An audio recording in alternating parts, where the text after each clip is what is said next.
Hace unos días un dron impactó cerca de un data center de Amazon en Oriente Medio, dañando instalaciones y afectando servicios. Y de repente me golpeó la epifanía de que esa nube que suena a concepto etéreo es en realidad un montón de edificios en lugares concretos, con paredes, cables y personas. La idea de acceder a una computadora sin tener la máquina en tu escritorio es anterior a Jeffrey Bezos.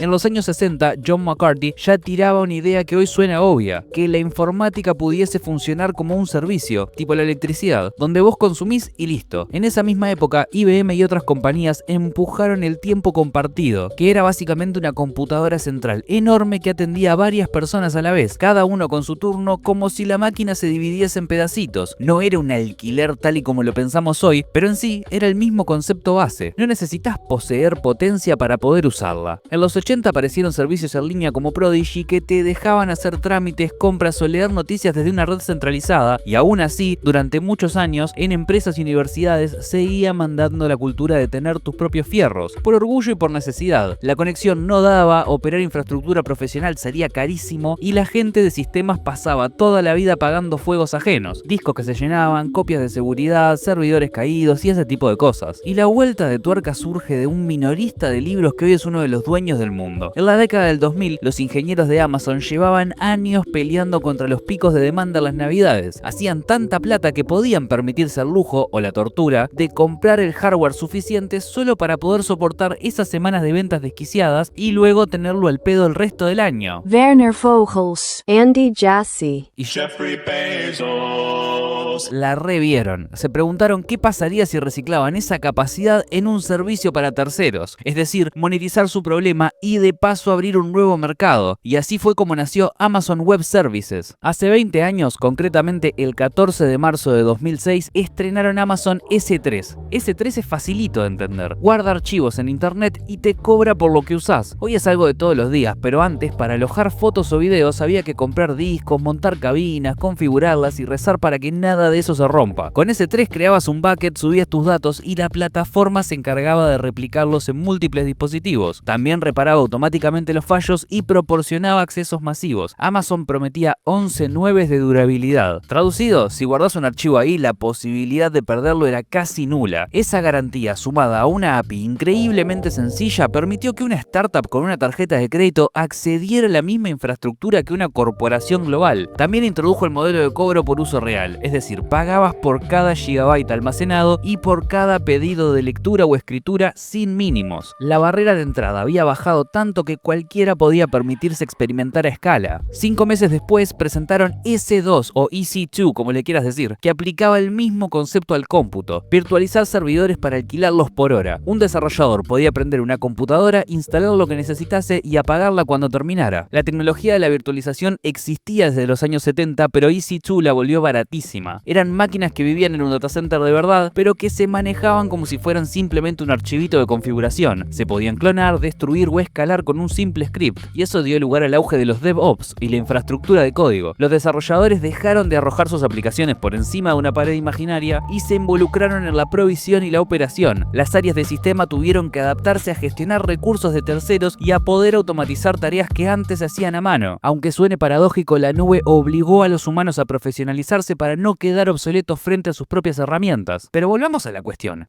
¿Qué es la nube?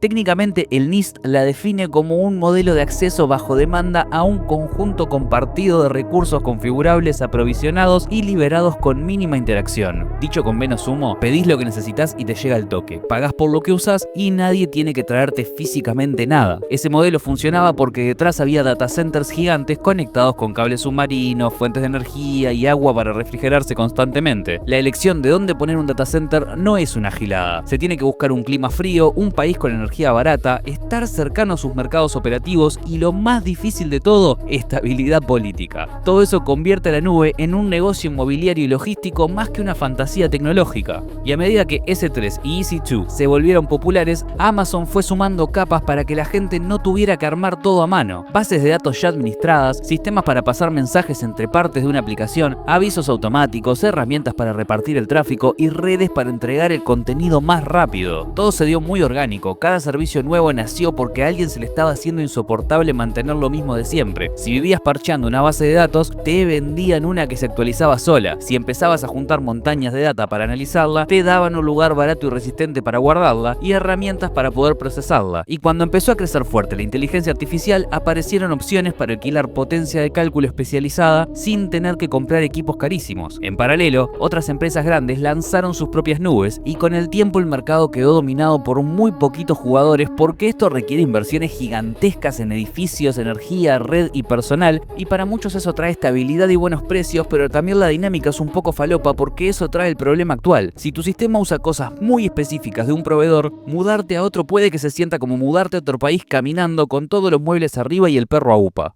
Y también tenemos que volver a lo económico porque pagar por uso parece justo hasta que te aparece un pico de visitas o una mala configuración que te prende fuego el presupuesto. Y por último tenemos que hablar de las leyes. Si tus datos están guardados en otro país, pasan a jugar con las reglas de ese lugar. Por eso en Europa se insiste tanto que ciertos datos vivan dentro de su territorio. ¿Conviene depender tanto de pocos centros de datos? Algunos apuestan a repartir cargas entre varios proveedores, otros mezclan la nube pública con infraestructura propia y otros en servicios críticos prefieren opciones estatales o acuerdos especiales. Nada es gratis, nada es perfecto y solo cambias el tipo de problema que te toca gestionar. Mientras tanto, la nube se metió en nuestra vida cotidiana. WhatsApp, Instagram, Netflix, Spotify, mapas, bancos, trabajo remoto, educación a distancia, todas esas cosas tienen que estar en algún lado y nunca vemos ese lado. La pandemia en 2020 aceleró este vínculo porque millones de personas comenzaron a usar videollamadas y aplicaciones de teletrabajo que solo eran posibles con infraestructura elástica. La modernidad generó explosiones de datos y de demanda de ancho de banda que el hardware personal ya no podía absorber. Cada vez que enviamos una foto hay decenas de llamadas a APIs en data center y cada vez que una app recomienda un contenido se activan algoritmos y bases de datos distribuidas que andás a ver en qué parte del mundo están. Las tensiones entre seguridad y comodidad están presentes en cada capa. Los proveedores repiten el mantra de la responsabilidad compartida, es decir, ellos se encargan de la seguridad de la infraestructura y vos de tus configuraciones. Pero la realidad está llena de matices porque los buckets públicos mal configurados suelen ser una fuente habitual de filtraciones de datos, las credenciales expuestas por descuido dan acceso a cibercriminales y las actualizaciones de servicios a veces incluyen cambios que rompen aplicaciones. De hecho, la demanda de profesionales con experiencia en arquitectura de nube se disparó porque las herramientas, aunque parezcan simples, son bastante complicadas. Llegados a este punto ya no podemos ignorar la geopolítica, porque la nube ya forma parte de la infraestructura crítica al nivel del agua o la electricidad. Los gobiernos se preguntan qué pasa si una región se vuelve inaccesible durante una crisis o si un proveedor decide suspender operaciones en un país por sanciones. El ataque con drones a data centers en Bahrein y los Emiratos Árabes hace unos días puso el tema en mi cabeza, y por lo que encontré no fue el primer incidente. A lo largo del mundo se han registrado incendios, inundaciones y cortes eléctricos, y la nube también se ha visto afectada por guerras comerciales como restricciones a la exportación de chips o por el uso de tecnología china. Todo esto me deja reflexionando sobre la balcanización de Internet, es decir, la posibilidad de que cada región establezca su propia nube con sus propias reglas y sus propios proveedores. De hecho, algunos países ya están construyendo sus nubes nacionales para los servicios públicos. Toda la jodita de la IA moderna también hizo que las GPU se volvieran tan estratégicas como el petróleo. Entrenar modelos de lenguaje gigantes o de visión requiere una potencia que solo se encuentra en nubes especializadas. Amazon, Google y Microsoft han invertido en data center con clústeres de GPU y han desarrollado sus propios chips, como AWS con Gravitron y Trainium, para reducir la dependencia de fabricantes externos. Esto posiciona a los operadores de nubes como actores clave de la nueva economía. A la vez, surgen iniciativas para democratizar el acceso a la IA como cooperativas de cómputos o redes federadas, pero todavía no pueden competir a gran escala. Frente a toda esta historia, cabe preguntarse qué lugar ocupan los usuarios comunes. La mayoría ni siquiera se da cuenta de que vive en la nube. Sube fotos a iCloud, guarda documentos en Google Drive, escucha música en Spotify y ve series en Netflix, o bueno, en sus versiones un poco más complicadas, sin preguntarse dónde están esos archivos. El concepto de la nube ha mutado a un abstracto tan raro que es prácticamente el sinónimo de Internet. Nos permitió olvidarnos de los discos duros, pero también externalizamos nuestra memoria y nuestra productividad. ¿Hasta qué punto estamos dispuestos a depender de infraestructuras remotas? ¿Queremos realmente recuperar algo de control con el costo y la incomodidad que eso implicaría, o mejor nos resignamos a que la nube sea como la electricidad, algo que asumimos como resuelto siempre y cuando funcione? Supongo que la próxima década traerá nubes más regionales, más edge computing, más regulación y probablemente más incidentes que nos devuelvan a la realidad. Me cuesta redondear este guión, porque es un panorama abierto, es una historia en desarrollo, pero luego de esta investigación te juro que me quedo mirando los data centers y la nube de una forma distinta.